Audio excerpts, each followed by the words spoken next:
Hola, hola chiquillos, bienvenidos sean todos ustedes a esta nueva clase de lenguaje y comunicación para graduarnos. Ya, chiquillos, hemos estado viendo, ¿cierto? Lo hemos estado anunciando todo lo que es relativo al género, perdón, al texto lírico. Hemos estado justamente en eso. Y lo que nos corresponde el día de hoy es ver el género dramático, la última patita o el último, podríamos decir, el último eslabón, la última ramita, ¿cierto?, de lo que corresponde a los textos literarios. ¿Por qué? Porque ya pasando a esto, ¿cierto?, nos vamos hacia los textos no literarios, que decíamos tienen todas sus características bien particulares. Entonces, decíamos, ¿cierto?, que la gran clasificación del texto literario se dividía en estas tres ramitas que nosotros ya revisamos. Revisamos el género narrativo, el género lírico y también revisamos el género dramático. El género narrativo, donde vimos los cuentos, ¿cierto? Y vimos elementos relacionados a la Caperucita, vimos también, hablamos acerca de la diferencia entre cuento y novela, por ejemplo. Con el género lírico hablamos acerca de las poesías y vimos también algunas poesías de diversa estructura que no es la que se conoce habitualmente, o no es la que manejamos habitualmente. Y finalmente vamos a hablar ahora, ¿cierto?, hoy día acerca del género dramático con respecto a las obras dramáticas. Y vamos a hacer la diferenciación entre lo que es una obra dramática y una obra teatral, porque muchas veces se confunden ambos conceptos. Ya, entonces, para introducir, ¿cierto?, el género dramático. El género dramático se caracteriza por presentar la acción a través de los diálogos que los personajes realizan durante un conflicto. La palabra conflicto es una de las palabras fundamentales y principales en relación a lo que es el género dramático. Sin conflicto no tenemos drama, por lo tanto necesitamos la existencia de este conflicto para que los personajes vayan interactuando. Ahora, en el género dramático no hay nadie que nos cuente qué es lo que piensan, qué es lo que sienten, qué es lo que hacen los personajes, porque en este caso, ¿cierto?, no tenemos esa voz ficticia que teníamos en el género narrativo y en el género lírico.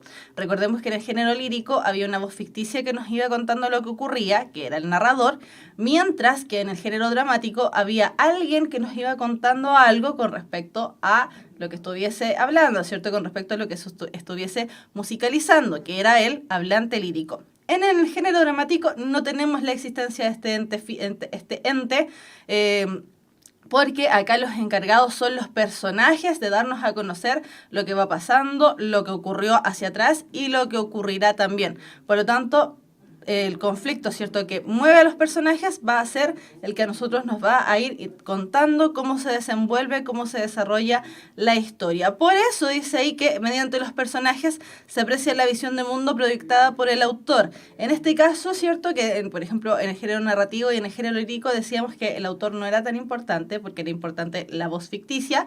En este caso, el autor, que en este caso del género dramático se llama dramaturgo, es el encargado, ¿cierto?, de realizar todos estos elementos que nos dicen qué es lo que van a decir los personajes, etc. Ahora, el género dramático, al igual que el género lírico y al igual que el género narrativo, nace en estas ruinas que están viendo ustedes acá. Nacen en la antigua Grecia. Prácticamente todas las ciencias, todas las artes, todos los elementos que nosotros conocemos actualmente en nuestra cultura occidental, ¿cierto?, vienen desde ese lugar, la antigua Grecia, y la reconocemos como la antigua Grecia y no simplemente como Grecia, ¿cierto?, porque tienen toda una tradición, toda una cultura de sus pueblos originarios. Entonces, en este lugar, ¿cierto?, que si ustedes se fijan ahí, hay como... Ahí. No me puedo mover bien. Ya, pero aquí, ¿cierto? Ahí sí. Aquí tenemos como un estrado, como una especie más plana, ¿cierto? Y los demás van hacia arriba. Lo que vemos en este lugar más plano era lo que nosotros conocemos ahora como el escenario, donde se ponían los actores, ¿cierto?, a declamar lo que tuviesen que decir, básicamente. Y todas estas partes que están aquí, ¿cierto?, como aquí como escaleritas hacia arriba, que si ustedes lo piensan se parece un poco al escenario de Viña del Mar antes, ¿cierto?, antes de que lo cambiaran, cuando estaba la gente ahí con con las antorchas y prendían estos papelitos, en vez de que ahora tenemos los celulares, lo hacemos con los celulares, pero antes prendían estos papelitos y atrás había el bosque y todo ese elemento. Los griegos también lo utilizaron, precisamente porque recordemos, ellos son muy antiguos, no tienen los elementos que tenemos nosotros actualmente con respecto a el tema de la amplificación, por lo tanto, las personas que estaban acá, que eran unos miserables seres humanos pequeñitos, ¿cierto?, tenían que hablar tan fuerte que su voz se proyectara por todo este lugar. Este lugar era un conocido teatro griego, ¿cierto?, donde eso que se ven como escaleritas era donde la gente se sentaba. Y el otro elemento muy particular y muy representativo del teatro son las máscaras que vemos allá. Esas máscaras representan, por un lado, la felicidad extrema y también la pena extrema. Pero ojo, no son personas, son máscaras. Precisamente porque la gente en esta época actuaba con máscaras, para que la gente no los reconociera después en la calle. Porque de esa manera la gente muchas veces pensaba que eran ellos los que estaban sufriendo ese temor o esa pena o esa angustia o esa alegría extrema. Entonces a veces los abucheaban en la calle, por eso ocupaban estas máscaras, que era la máscara, y por eso las representamos actualmente con la máscara de la alegría y de la pena, porque el teatro básicamente, o la obra dramática básicamente, lo que nos enseña o lo que nos muestra es las dos caras de la moneda del ser humano, donde por un lado está bien, por el otro a veces no está tan bien, y porque sabemos que para conocer la felicidad también tenemos que conocer la tristeza y viceversa. Sin uno y el otro no tendríamos nunca nada y en realidad estaríamos súper planos, súper fomes. Ya, entonces, dijimos que había una diferencia principal entre lo que es la obra dramática y la obra teatral. Ambos están muy ligados, son necesarios uno con el otro. Sin embargo, cuando hablamos de obra dramática, hablamos de lo que está escrito, ¿cierto? Lo que nosotros podemos leer, el texto al que nos vamos a enfrentar, por ejemplo, donde aparecen los personajes, 2 puntos y el diálogo que tienen que decir. Mientras que la obra teatral es la representación que se hace precisamente en el escenario, en el proscenio, en el teatro, ¿cierto? Cuando hablamos de escenario y proscenio estamos utilizando un sinónimo, es el lugar donde se paran los actores y las actrices a declamar, a interpretar sus papeles. Entonces, obra dramática, obra de teatro. Obra dramática, obra de teatro. La obra dramática está escrita, la obra de teatro es representada. La obra dramática, al contrario de lo que ocurre con el género narrativo y el género lírico, está hecha necesariamente para ser representada, se hace con esa finalidad. Los demás nosotros lo leemos simplemente, ¿cierto? La obra lírica o la obra narrativa. El género dramático está hecho para ser representado, por supuesto que los podemos leer, pero la finalidad está llegar a ese lugar.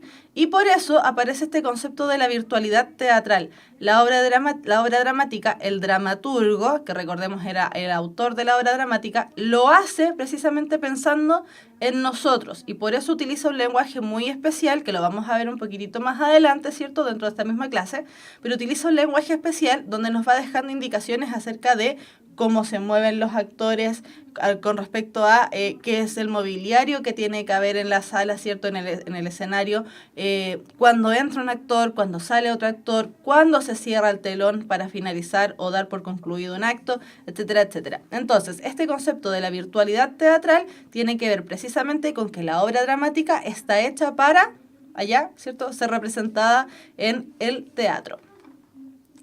Ya, entonces, ya decíamos, ¿cierto? Aquí se nos aparecen nuevamente las mascaritas. Estas mascaritas aparecen precisamente porque aparecen 3 instancias dentro de lo que es la obra dramática. 3 instancias dentro de las que se enmarcan los temas dramáticos. 3 instancias donde el dramaturgo, ¿cierto?, se centra para desarrollar su texto. Entonces, la primera que vamos a encontrar es la tragedia. La tragedia son textos dramáticos donde el protagonista sufre literalmente tragedias, literalmente sufre lo peor que le podría pasar y sufre, muere, le pasan cosas terribles, le pasan cosas fatales, le pasan cosas las más malas que nos podamos encontrar. Por eso hoy dice que el protagonista se enfrenta a un destino fatal del que no puede escapar, está predestinado desde antes. Si el Dios le dijo, mira, ¿sabes qué?, como lo que ocurre en una obra que mencionamos hace un tiempo, ¿cierto?, que era el Edipo Rey. Si un Dios le dice al personaje, le dice, mira, ¿sabes qué?, tú cuando crezcas vas a matar a tu papá y te vas a casar con tu mamá, que es una obra clásica del teatro griego, que es Edipo Rey, por si la quieren buscar y la quieren leer, o la pueden ver en YouTube también. ¿Qué es lo que ocurre? Que cuando este niño era pequeñito, ¿cierto? Le dijeron a los papás, mira, este niño cuando crezca va a matar al papá y se va a casar con la mamá. Entonces los papás decidieron que mejor iban a eliminar al niño, entonces lo mandaron a matar. La persona que lo tenía que matar, así como en la Blancanieves, ¿cierto? Le dio un poquito de pena matar a un niño, entonces lo dejó con otras personas que también resultaron ser reyes. Pero resulta que a Edipo nada le iba bien en la vida, estaba súper triste, estaba súper afectado porque era una persona muy miserable. Entonces va donde un adivino y el adivino le dice, mira, ¿sabes lo que pasa? Tú estás tan triste, estás tan enojado siempre que resulta que tú vas a matar a tu papá y vas a casarte con tu mamá. Entonces Edipo, horrorizado por lo que le dijeron, ¿cierto? Lo que hace es, se manda a cambiar. Dice, no, ya yo me voy a alejar de ellos porque yo no quiero matar a mi papá y menos quiero casarme con mi mamá. Va por el camino, mata a un ser humano que se le enfrentó, ¿cierto? Llega a un lugar, en la ciudad llamada Tebas, y en Tebas él se casa con una dama, ¿cierto? Y lo enarbolan como rey. Resulta que la ciudad de Tebas, muchos años después, empezó a sufrir plagas muy grandes, muy severas, muy terribles. Y Edipo nuevamente conversa con el oráculo, conversa con este adivino, y el oráculo le dice, sí, mira, lo que pasa es que tú mataste a tu papá y te casaste con tu mamá. Y ahí Edipo dice, ¿qué? ¿Cómo que lo hice? Y claro, recuerda que haber matado en algún momento a este hombre que se le enfrentó y resulta que la mujer con la que estaba casado y había engendrado hijos resultó haber sido su mamá. Entonces, ¿qué es lo que hace Edipo? Se saca los ojos, se arranca los ojos, en otras versiones dice que se clava los ojos con palillos, ¿cierto? Para no ver la gran desgracia que le había ocurrido en su vida.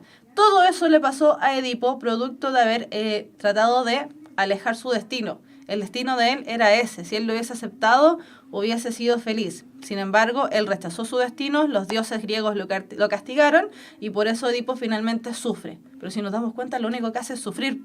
Y por eso este tipo de obras donde la gente sufre, pero magnánimamente, se llaman tragedias. Porque todo lo que ocurre ahí, en el fondo, hace que el ser humano sufra terribles consecuencias de por ejemplo, haber tratado de alejar su destino. Por otro lado, tenemos la comedia, donde la comedia, ya lo dice el nombre, ¿cierto? Lo que hace es hacernos reír. El nombre está bien puesto, nos hace reír. El contenido representado es exagerado o ridículo, lo que provoca risa. Generalmente se presentan, por ejemplo, personajes con características físicas muy exageradas, donde la gente se ríe. Claramente nosotros actualmente estamos en una sociedad donde estamos tratando de eliminar ese tipo de risas burlescas, ¿cierto? Porque sabemos que es bullying, pero el teatro todavía se toma de esas instancias y se burla de la gente, se burla y hace todos los estereotipos, los hace risibles, la gente se burla, se ríe y todo es súper cómico, básicamente. Ahora, la diferencia entre la comedia y la tragedia, aparte de la risa, no es mucha, porque el personaje principal o los personajes también al final terminan sufriendo cosas trágicas o cosas terribles producto de su propia estupidez representada en exageración. Y finalmente tenemos el drama, también conocido como tragicomedia, y de ahí toma, ¿cierto?, el nombre, el género dramático de la tragicomedia, donde se hace una mezcla entre lo trágico y lo cómico. Por eso se llama tragicomedia. Donde entonces lo que parece es un conflicto humano representado de lo más fielmente posible a nosotros como seres humanos, lo que en el fondo nos toca vivir en la vida. Por eso aparece esta carita, ¿cierto?, de la felicidad y la tristeza en la tragicomedia. La tragicomedia es una de las obras más actuales que tenemos. Si nosotros pensamos en las películas que vemos, en las teleseries que vemos, o si es que han ido al teatro, recomendación, vayan, aprovechen, investiguen en sus municipalidades, ¿cierto? Siempre hay obras de teatro gratuitas, sobre todo para los niños, y es bien entretenido llevarlos porque los sacamos un poco de la sala de teatro y ahí pueden interactuar además con los personajes. La tragicomedia es la más actual y representativa de lo que vendría siendo el teatro actual, ¿cierto? La televisión y las telenovelas. ¿Por qué? Porque presentan personajes tanto cómicos, ¿cierto?, como muy dramáticos que sufren, lloran y le pasan puras cosas malas en el fondo. Ya, ahora, dijimos que una de las palabras principales y muy importantes que tiene el género dramático es el conflicto. El conflicto es precisamente el que genera la acción dramática. En él, ¿cierto?, en este conflicto, dos fuerzas se oponen. Ahora, Ojo con el tema del conflicto. Muchas veces en las obras dramáticas el conflicto, no, aquí dice que se genera entre dos fuerzas opuestas. Nosotros podríamos suponer entonces que estas dos fuerzas opuestas se tratan de el protagonista, podríamos decir que es el bueno, y el antagonista, que es el que lucha contra el protagonista y que podríamos decir que es el malo. Sin embargo, en el teatro muchas veces se aleja un poco de estos elementos, ¿cierto? Se aleja un poco del tema del antagonista y el personaje principal, el bueno, el protagonista, ¿cierto?, sufre o su fuerza opuesta a veces es el mismo, producto de las circunstancias que les rodean, por ejemplo, una guerra, una hambruna, alguna dictadura, algún elemento que en el fondo le pesa, le duele, ¿cierto? O también pueden ser elementos propios de él mismo, al momento de estar internos, como por ejemplo una depresión, una rabia, una pena. Esos elementos que en el fondo hacen que el protagonista también sufra, también se configuran entonces como elementos que se generan en el conflicto dramático. ¿Ya? No siempre vamos a ver personajes opuestos, no siempre vamos a ver un personaje bueno y un personaje malo. Muchas veces nos vamos a quedar con un solo personaje que está sufriendo por dentro, que está sufriendo producto de las circunstancias que les rodean. Entonces, no siempre, pensar aquí, al menos en la obra dramática, al contrario de la obra narrativa, no siempre vamos a tener un antagonista. El antagonista puede estar dentro del mismo personaje. Ya, y ahora sí, y aquí sí nos parecemos un poquito al género narrativo. El género narrativo con el dramático comparten hartas instancias. La estructura interna de la obra dramática, las instancias dramáticas, cómo se configura, ¿cierto?, este texto que nosotros vamos a encontrarnos seguramente tal vez en alguna prueba. Primero, tenemos la presentación del conflicto, que podríamos decir que es la introducción a la obra dramática. En esta se da a conocer las fuerzas que se oponen y los objetivos que cada una de ellas persigue. Es decir, se nos cuenta quiénes son los protagonistas, se nos cuenta acerca del entorno, ¿cierto?, donde se va a desarrollar la obra, ya sea el entorno físico, es decir, lo que vemos en el escenario, como el entorno social o cultural, como por ejemplo ya decíamos que puede presentarse en una guerra o en una instancia futurista, o también puede ser un entorno muy cotidiano para nosotros, etcétera, etcétera. Se presentan también otros personajes y aquí inmediatamente ya vamos sabiendo si el conflicto que se le presenta al personaje principal es de índole externa, es de índole interna o se le presenta otro personaje. Después tenemos el desarrollo del conflicto y el clímax de la obra. Ambos elementos corresponden a la parte central de la obra dramática. En el desarrollo del conflicto, las fuerzas luchan por lograr sus metas, es decir, cada una de ellas está tratando de perseverar, está tratando de estar mejor. Mientras que en el clímax de la obra, por eso les decía, esto ya se parece mucho más al género dramático, es el momento más tenso, es el momento donde finalmente las fuerzas se encuentran, personaje protagonista con lo que sea su antagonismo, ¿cierto? Se encuentran y tienen que luchar, y una de las dos tiene que ganar. Finalmente entonces se presenta el desenlace donde ya sabemos cuál de las dos fuerzas ganó, pero sabemos también, ¿cierto?, al haber visto los tipos de obras dramáticas que hay, que era la tragedia, la comedia y la tragicomedia, sabemos que en el desenlace dramático no necesariamente el protagonista gana. El protagonista también puede terminar siendo un pobre perdedor, como lo que ocurre con el pobre Edipo, ¿cierto? Donde lo que ocurre es que él se termina sacando los ojos, tal como contamos. Por lo tanto, una de las fuerzas es derrotada. En este caso terminó derrotado el protagonista, el personaje principal. Por lo tanto, hay que tener ojo ahí con el desenlace dramático. En el desenlace dramático ya todo el conflicto se solucionó de alguna manera, buena o mala, pero se solucionó, ¿cierto? Donde una de las dos fuerzas entonces es derrotada. Se acabó entonces esta instancia dramática. Ahora, decíamos, ¿cierto? Que dijimos, me voy a desaparecer de aquí porque hay una parte que no se alcanza a ver. Ahí sí, ¿cierto? Decíamos que la obra dramática, así como el género lírico, tiene su presentación sumamente fácil de apreciar, porque el género lírico se presentaba a través de verso, estrofa y rima, y sabíamos que los versos generalmente son cortitos, entonces lo vemos y ya sabemos que se trata de un poema. Cuando nos enfrentamos al género dramático, cuando nos enfrentamos a un texto dramático, también es fácil reconocer que estamos frente a este género dramático, precisamente por la estructura en la que se desarrolla los conflictos. Por un lado vamos a tener el diálogo, ¿cierto?, que es el intercambio directo de mensajes entre los personajes, por eso se llama diálogo, porque es una especie de conversación, y vamos a utilizar el puntero distinto. A ver, acá. Ya, acá, ¿cierto? Aquí tenemos un diálogo donde tenemos dos personajes que están conversando entre ellos. Bueno, ella más que nada, ¿cierto? Está conversando con él. Parece que lo está retando incluso. Pero tenemos dos personajes que dialogan entre sí. Por eso se llama diálogo, ¿cierto? Entre sí ellos están conversando. Hay otro elemento dentro de la presentación de los personajes que se llama monólogo. Cada vez que nosotros nos encontremos con una palabra que parta con mono, generalmente va a significar uno.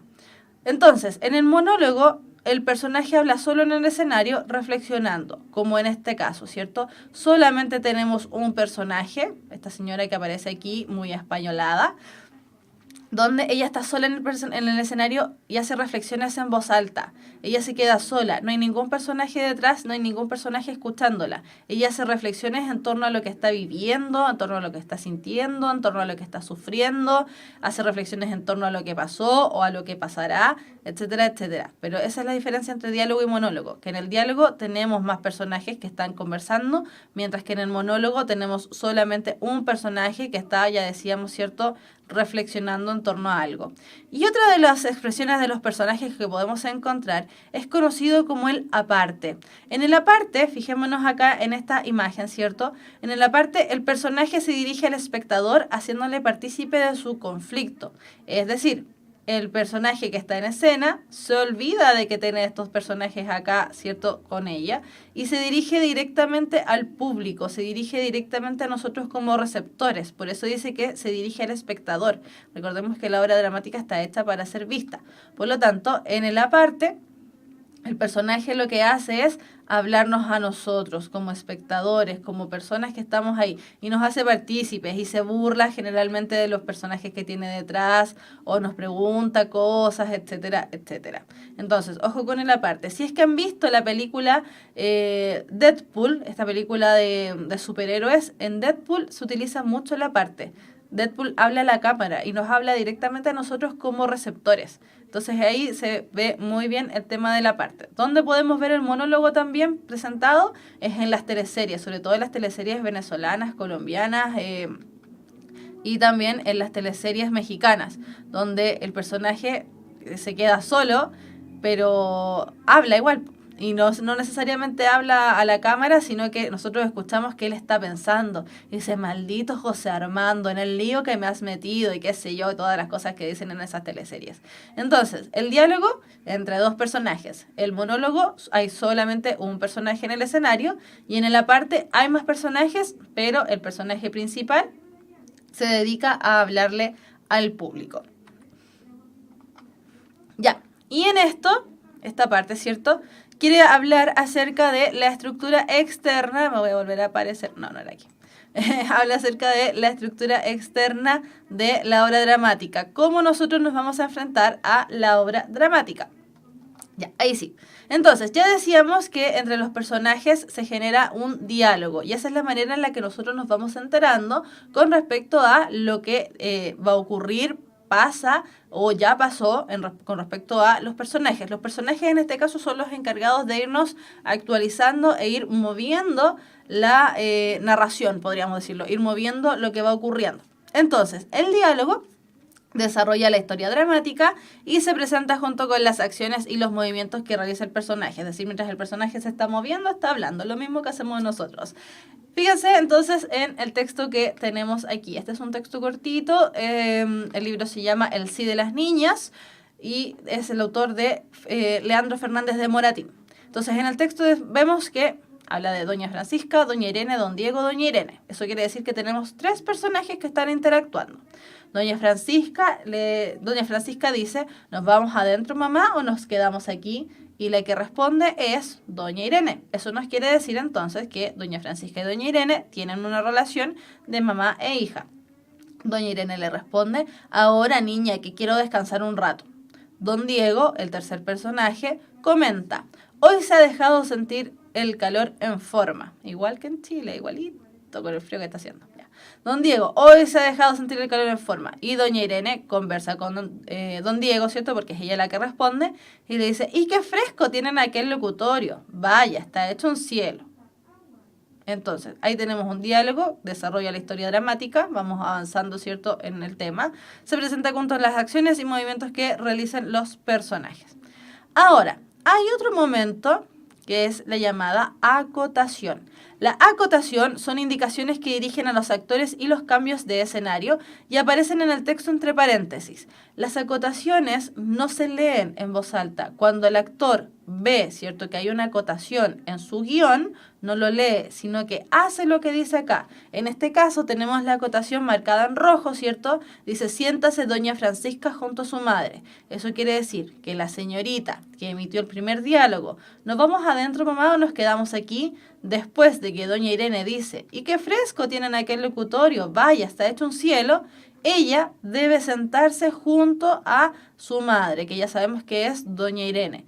Por lo tanto, la acotación no se lee en voz alta, sino que ejecuta una acción. La acotación también nos puede entregar información con respecto al mobiliario, con respecto a la luminosidad que tiene que tener el teatro, nos entrega información con respecto a los elementos que hay dentro del escenario, etcétera, etcétera. Por eso dice que son indicaciones que dirigen a los actores y los cambios de escenario y aparecen en el texto entre paréntesis. Si no aparecen entre paréntesis, tal vez van a aparecer, ¿cierto?, en cursiva. Fíjense que acá las letras están como directas, ¿cierto?, hacia arriba, mientras que en este caso están en cursiva. Las letras están un poquito hacia el lado. Por lo tanto, se van a destacar de alguna manera y vamos a saber de esa manera que eso no tenemos que leerlo en voz alta, sino que es parte de lo que hacen los personajes. Ese es el reto que tiene el género dramático. El género narrativo es lo que nosotros generalmente leemos cuando leemos cuentos, por eso lo vimos desde la perspectiva del cuento. El género lírico decíamos que presentaba un reto porque necesitábamos poder identificar cada una de las figuras líricas, cada una de las figuras literarias, para poder comprender de mejor manera el texto lírico o el poema. Mientras que en el género dramático la dificultad que se nos presenta son precisamente las acotaciones, porque tenemos que entender que las acotaciones no son elementos que se digan dentro de la obra dramática, sino que son elementos que nos indican, tal como dice ahí, ¿cierto?, que nos indican cómo poner el mobiliario, qué es lo que tienen que hacer los actores, a quiénes se van a dirigir, qué gesto tiene que hacer el actor, por ejemplo. Si doña Irene, por ejemplo, estuviese enojada, tendría que decir, doña Irene enojada dice, porque saben que ahí entonces la actriz que va a interpretar a doña Irene va a poner seguramente sus manos en las caderas, va a poner un gesto de enojo, tal vez va a alzar la voz, etcétera, etcétera. Entonces, las acotaciones son indicaciones de qué es lo que tienen que hacer los personajes, qué es lo que tienen que hacer los actores, porque recordemos que aparece este concepto de la virtualidad teatral, que la obra dramática está hecha para ser representada en el escenario. Ya, entonces, preguntas. ¿Qué función cumplen las frases escritas en cursiva? Acá tenemos un texto, ¿cierto? Y las frases escritas en cursiva son varias. Se enciende la luz en la cocina. María y Anjula. Me voy a desaparecer porque me acabo de dar cuenta que no se ve lo que está ahí. Ahí sí. Ya, dice, se enciende la luz en la cocina. María y Anjula terminan de lavar la vajilla de la cena. Carmelo bebe grapa, y la nona mastica. Nona dice, el postre. María a Anjula, dele una manzana que hay en el aparador, pero solo una. Anjula abre el aparador y busca. Anjula dice, no veo nada. María, ¿cómo? Se acerca a mirar. Compré 2 kilos de manzanas esta mañana. Se vuelve hacia la nona. Nona, ¿usted sacó manzanas de acá? Nona responde, no, a mí la manzana no me gusta mucho. María dice, ¿quién no le va a gustar? Y a los demás, ¿alguien comió manzanas? Todos niegan, se vuelve hacia la nona. María responde, entonces, diga la verdad, nona. Ya, entonces, ¿qué función cumplen las frases que están escritas ahí en el texto en cursiva? ¿Qué será? ¿Qué será? Mientras, ustedes piensan, ¿cierto? Y participan en el chat, espero que estén participando. Recordemos, ¿cierto? Y podemos ir viendo, ¿cierto? Aquí aprovechamos. ¿Dónde está el cursor? Aquí. Tenemos un personaje que se llama Nona, un personaje que se llama María, un personaje que se llama Anjula, María, Nona, María, María. Por lo tanto, aquí los personajes son Nona, María, Anjula. Sabemos que hay un tercer personaje que en este caso en el diálogo no está interviniendo, que es Carmelo, porque se nos dice aquí, ¿cierto?, que se enciende la luz en la cocina, María y Anjula terminan de lavar la vajilla de la cena, Carmelo bebe grapa y la nona mastica. Eso quiere decir que mientras, ¿cierto?, antes de que la nona pregunte por el postre, estaba masticando, rumiando la comida que le habían dado. Ya, ¿qué función cumplirán las frases escritas en cursiva entonces?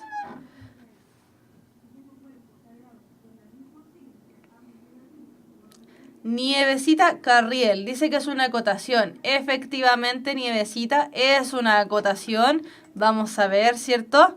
Tal como dice ahí. La función que cumplen las frases escritas en cursiva son acotaciones. Lo habíamos visto justamente recién.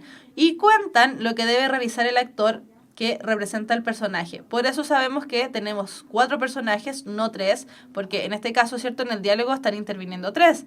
Sin embargo, sabemos que existe un cuarto, que es Carmelo, que lo único que está haciendo es beber grapa. Sabemos además que estamos en un espacio que se llama, que es un espacio que es la cocina, porque dice se enciende la luz en la cocina. Sabemos que María y Anjula, antes de que todo este diálogo ocurra, están lavando la vajilla de la cena, es decir, están lavando la loza. Tenemos a Carmelo, como decíamos, y tenemos a la nona masticando. Apenas la nona termina de masticar, pregunta por el postre. María entonces se dirige a Anjula, no se lo dice a todos, sino que se lo dice a Anjula, le dice, dele una manzana que hay en el aparador, pero solo una. Y sabemos que después de que María emite ese comentario, Anjula tiene que abrir el aparador, es decir, el mueble, y buscar las manzanas. Anjula responde, mientras está buscando y no encuentra nada, ¿cierto?, que no ve nada. María se asombra, dice, ¿cómo? Se acerca a mirar, es decir, sabemos que ahí van a estar Anjula y ella juntas al lado del aparador, al lado del mueble de la cocina, porque dice, se acerca a mirar, y así sucesivamente. Para eso son las acotaciones entonces, chiquillos, para contar lo que debe realizar el actor que representa el personaje. Y ya sabemos además que también nos orientan en torno a, lo que dice aquí, ¿cierto?, en torno al contexto en el que se va a producir la escena, en este caso en la cocina. Después, ¿cuáles son las fuerzas que se oponen en la nona? ¿Quiénes serán los personajes que tienen el conflicto en este caso, ¿cierto? En este diálogo que nosotros vimos aquí, que se genera entre la nona, entre María, entre Anjula y además Carmelo, que ni aparece. Carmelo claramente no va a ser parte del conflicto en este caso, no va a ser parte de las fuerzas opuestas.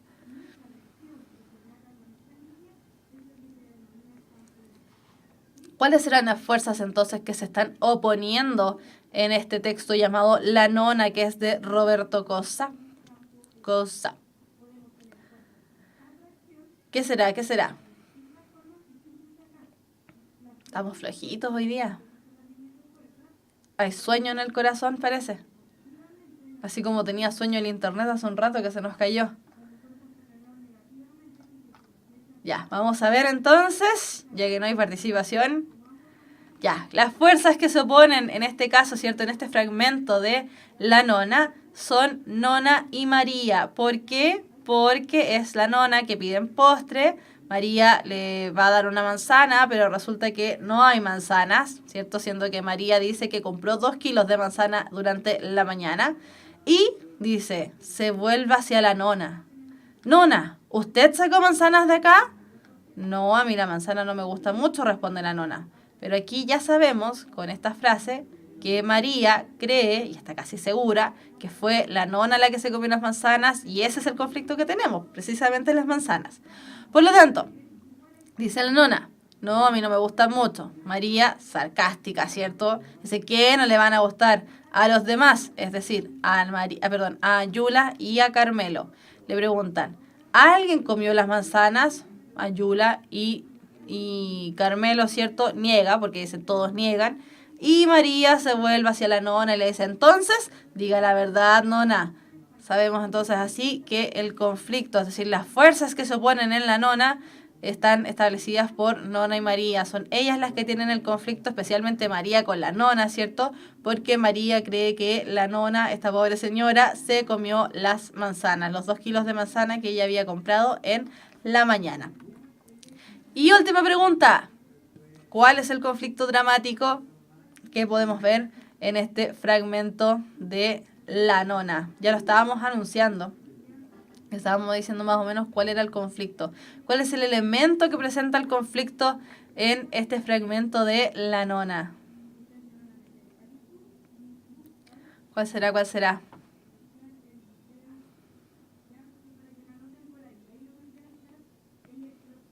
No. No. Parece que no.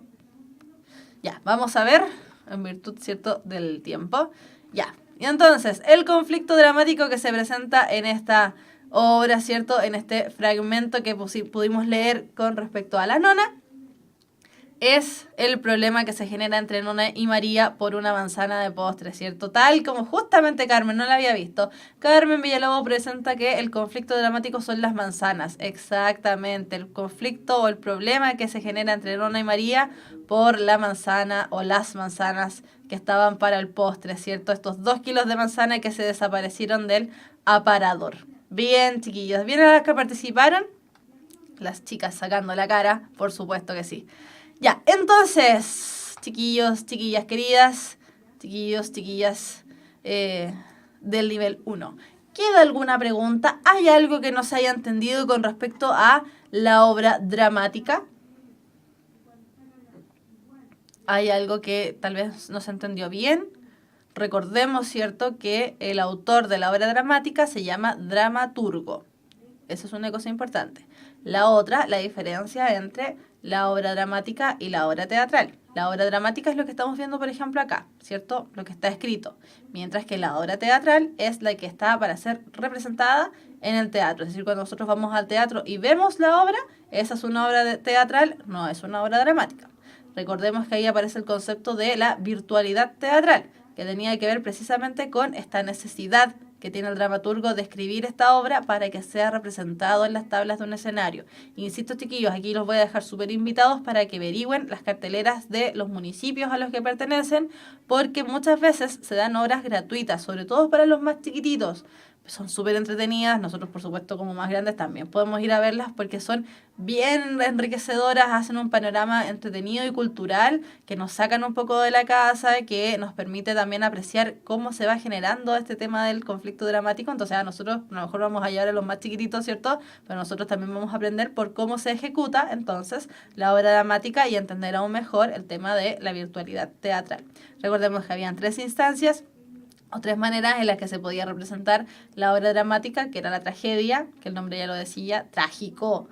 La comedia, que el nombre también lo dice, que es cómico, nos hace reír, mientras que también existe la tragicomedia, también conocido como el drama, donde aparecen personajes que van liberando un poco la tensión y hacen que nosotros también nos riamos un poco. Parece que no hay preguntas, chiquillos. ¿Pareciera? No. Dejamos el tiempo, ¿cierto? Y no habían preguntas. Ya. Entonces, chiquillos, nos vemos el próximo día sábado. Recuerden que tienen la labor y el deber de estudiar. Ya lo hemos dicho varias veces, a veces en la casa se nos complica un poco estudiar, en el trabajo con mayor razón, ¿cierto? Pero mientras esperan que comience la clase siguiente, ¿cierto? Haciendo los espacios y aprovechando el tiempo también, recuerden abrir los cuadernos y ver si es que les queda alguna duda de las clases anteriores para así poder hacerlos durante el inicio de la clase, ¿cierto? Ustedes interrumpen nomás y me dicen, profe, tengo una duda de la clase anterior y la solucionamos inmediatamente para precisamente ir solucionando todas las lagunas que puedan ir quedando con respecto a los contenidos. Pero aprovechen los espacios, vayan revisando en los recreos, ¿cierto? Los cuadernos, mientras se comen algo, mientras se toman un cafecito, vayan revisando los cuadernos. De esa manera activamos lo que se conoce como conocimientos previos. De esa manera, entonces, vamos a estar enriqueciendo nuestro vocabulario, enriqueciéndonos a nosotros mismos como estudiantes. Recuerden que la labor del estudiante es estudiar. Yo sé que tienen más labores también, pero en este momento, este día sábado, la labor es estudiar. Chiquillos, que estén bien. Nos vemos el próximo día sábado. Un abrazo grande y, como decíamos siempre, nos vemos a la misma hora el día sábado. Que estén muy bien. Un abrazo grande. Chao, chao.